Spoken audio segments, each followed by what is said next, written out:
legislator muda pertama kali masuk Senayan, apa yang akan membedakan Anda ketika Anda berada di Senayan nanti? Apa yang mau dikerjakan? Apa aspirasi apa yang mau dibawa spesifik yang akan Anda bawa? Ya, saya selalu percaya bahwa kenapa harus ada anak muda, karena memang masyarakat saat ini pemilih kita 50% itu milenial dan Gen Z.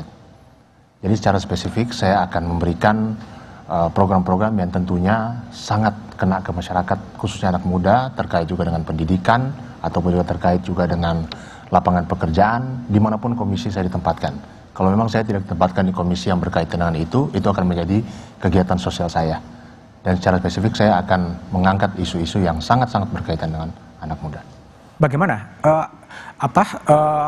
Anda bisa meyakinkan publik gitu, dan kemudian ada ayah Oli Dodo Kambe yang begitu nama besar di PDI Perjuangan. Bagaimana Anda bisa melepas dari figur ayah itu?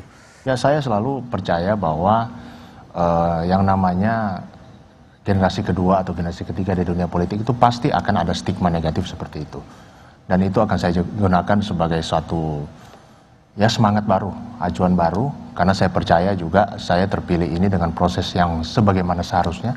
Saya terpilih dengan proses dengan yang tidak melalui proses yang salah, dan juga di partai kami memang siapapun yang mencalonkan, baik dia itu anak dari siapa, semua harus melewati proses kaderisasi yang seharusnya, dan juga memang diwajibkan juga harus ikut struktural partai. Saya sendiri sudah beberapa tahun jadi pengurus kecamatan, jadi memang dari pekerjaan politik secara kepartaian itu saya juga terbiasa turun ke masyarakat, dan saya menganggap stigma tidak bisa lepas dari orang tua itu ya suatu hal yang biasa saja. Saya anggap itu hanya menjadi pemacu semangat saya, dan nantinya waktu yang akan membuktikan. Oke, baik. Cindy, sekarang legislator muda, perempuan lagi, ada sesuatu yang baru nggak sih yang mau Anda lakukan? Dan ini loh harus saya perjuangkan. Pada era saya inilah bisa dilahirkan rancangan undang-undang kepresidenan misalnya. Gini, yang pertama yang saya tangkap adalah anak muda itu harus accessible. Kita tuh accessible dan harus transparan. Mungkin merangkum yang tadi teman-teman sampaikan. Jadi kalau untuk isu spesifik, tentu saya harus menyesuaikan di mana program-program yang spesifik juga untuk masyarakat itu sesuai di mana komisi saya ditempatkan. Tetapi jauh sebelum saya masuk politik, saya ini adalah seorang perempuan yang sangat memperjuangkan, kita punya foundation yang sangat memperjuangkan tentang perempuan dan anak. Jadi terlepas di mana komisi saya ditempatkan, kita itu udah ada rancangan akan membuat program pengaduan perempuan dan anak, di mana nanti kita juga udah siapkan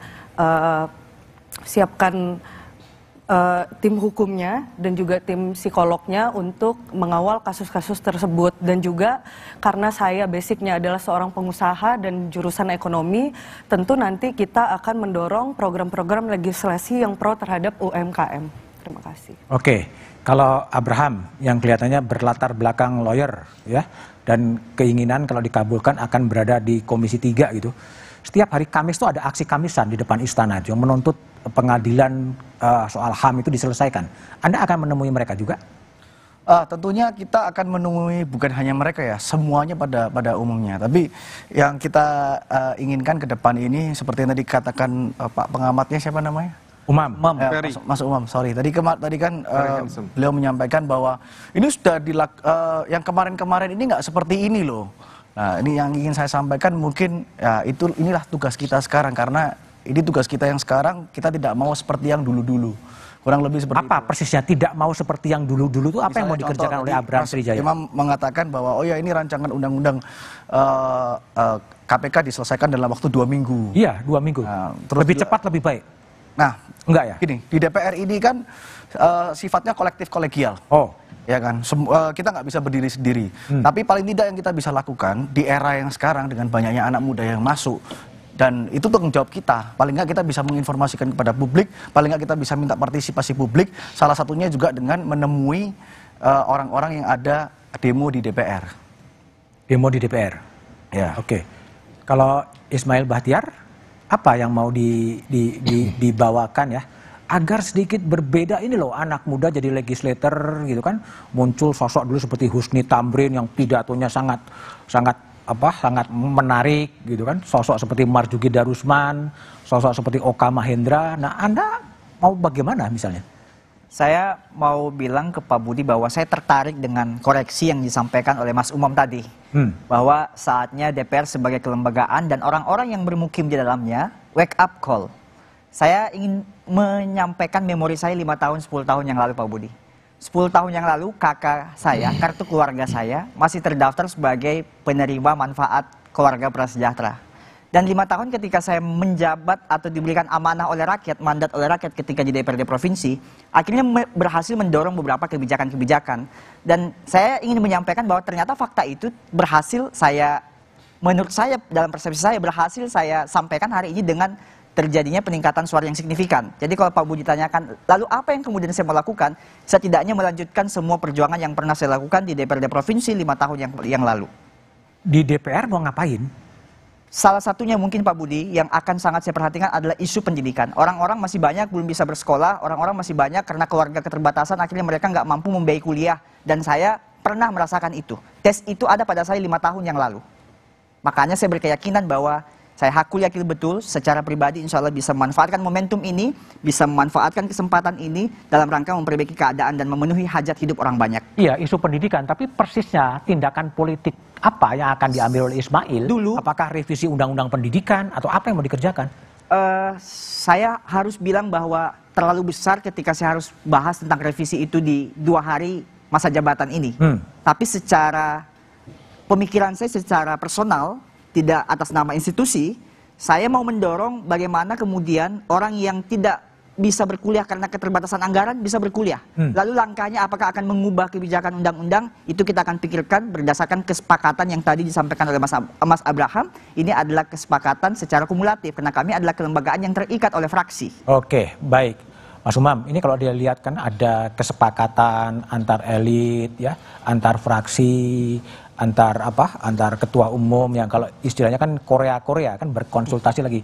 Lalu apa yang prioritas, apa yang harus dikerjakan oleh legislator muda menurut Anda sekarang agar ada sesuatu yang baru dan ada harapan yang baru mungkin di 2 bulan setelah dilantik? Ya, spektrumnya memang sangat luas, Mas Budiman. Tetapi yang terpenting adalah teman-teman politisi muda harus mencari contrasting image. Apa yang membedakan mereka daripada legislator-legislator yang lebih senior.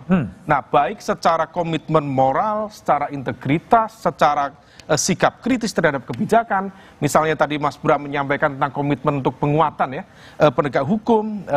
Per hari ini KPK dilemahkan. Partai-partai diam saja itu. Nah, ini menjadi sebuah pertanyaan serius misalnya terhadap masing-masing partai politik. Nah, ini yang kemudian harus dicarikan titik bedanya. Kalau misal bisa menemukan titik beda itu, saya pikir itu akan menjadi sebuah warna yang jauh lebih menghadirkan harapan ya. Tetapi kalau misal tidak, tentu ini akan menjadi sebuah catatan panjang bagi kelangsungan demokrasi ke depan. Yang pasti, dulu Soekarno mengatakan, berikan aku 10 pemuda, maka akan aku guncang dunia. Pak Jokowi sudah menyumbang 3. Nah, selanjutnya terserah mereka.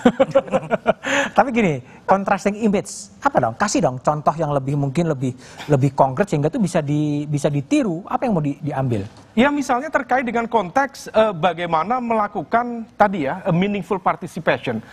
Jangan kemudian dalam proses mencari aspirasi dari masyarakat itu hanya melibatkan pada segmen-segmen tertentu yang sebenarnya sudah kita bisa prediksi ini arahnya seperti apa. Tetapi silakan datang ke simpul-simpul kekuatan stakeholders, ke NGO, ke akademisi, ke para peneliti, ke media yang tentu memiliki spektrum yang sangat luas dan sangat kaya. Kalau misal kemudian itu bisa dilakukan, maka pengambilan keputusan publik, kebijakan publik bisa dilakukan secara meaningful. Tapi kalau misal tidak, ya itu hanya kong kali kong dari para kekuatan elit dan ya tidak akan jauh berbeda dengan apa yang terjadi selama ini. Oke, mudah-mudahan tidak jadi kong kali kong ya. Terima kasih semuanya telah hadir di Satu Meja di Forum. Kehadiran DPR muda dan baru adalah fakta. Namun yang lebih penting adalah bagaimana DPR tidak menjadi tukang stempel pemerintah, melainkan menyuarakan derita rakyat. DPR harus punya compassion terhadap kesulitan rakyat. Demikian Satu Meja di Forum malam ini. Sampai jumpa pekan depan. Selamat malam dan terima kasih.